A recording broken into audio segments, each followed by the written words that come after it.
Je suis André Cicolella, je suis chimiste et toxicologue. J'ai passé ma vie professionnelle à travailler sur le lien santé-environnement et j'ai passé autant de ma vie à militer sur cet enjeu.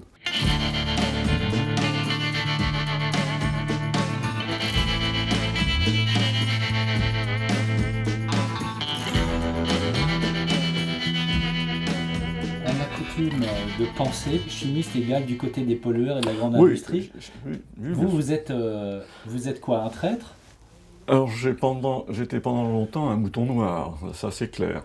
Donc il y a toute une génération effectivement de responsables de l'industrie chimique qui a été, on peut le dire aujourd'hui, totalement irresponsable. Alors vous disiez mouton noir.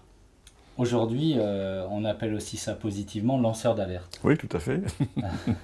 Je suis à l'origine d'ailleurs de la première jurisprudence de protection des lanceurs d'alerte.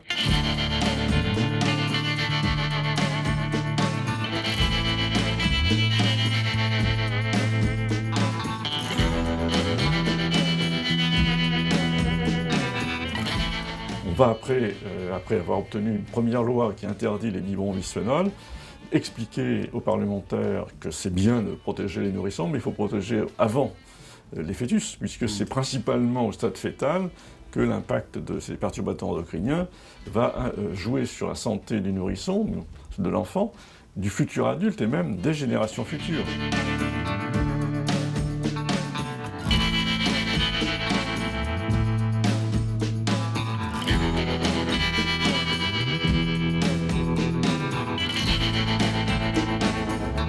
C'est ça que vous sortez comme information nouvelle, c'est de dire il y a un enjeu majeur de santé publique lorsque vous appelez les 1000 jours, c'est ça? C'est ça. Entre le moment de la conception, in utero, et la première année de vie du bébé. Tout à fait. Ça, c'est une révolution même. C'est une révolution scientifique.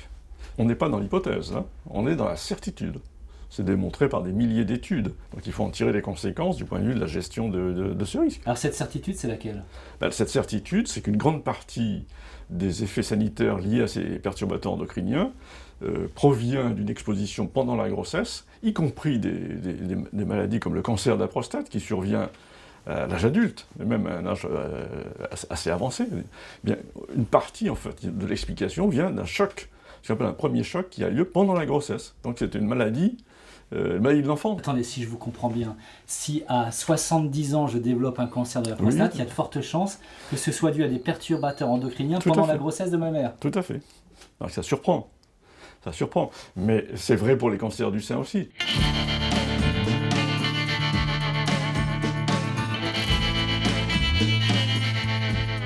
On est en situation de crise sanitaire.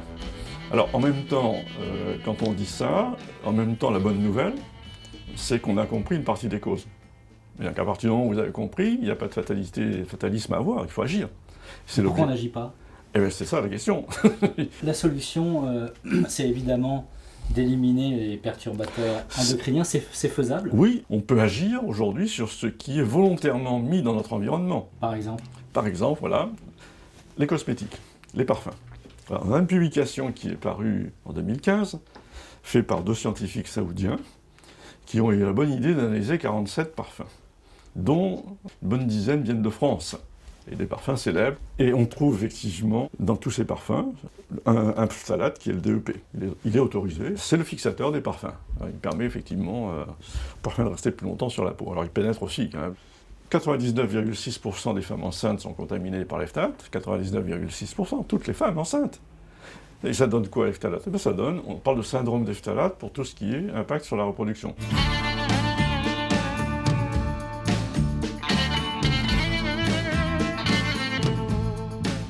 Et la conclusion qui s'impose, c'est que c'est pas très compliqué d'agir, donc agissons. Et c'est pour ça qu'on est dans le domaine de l'action politique. Et c'est le sens, effectivement, de notre action, c'est d'interpeller les responsables politiques en leur disant « mais prenez les décisions ».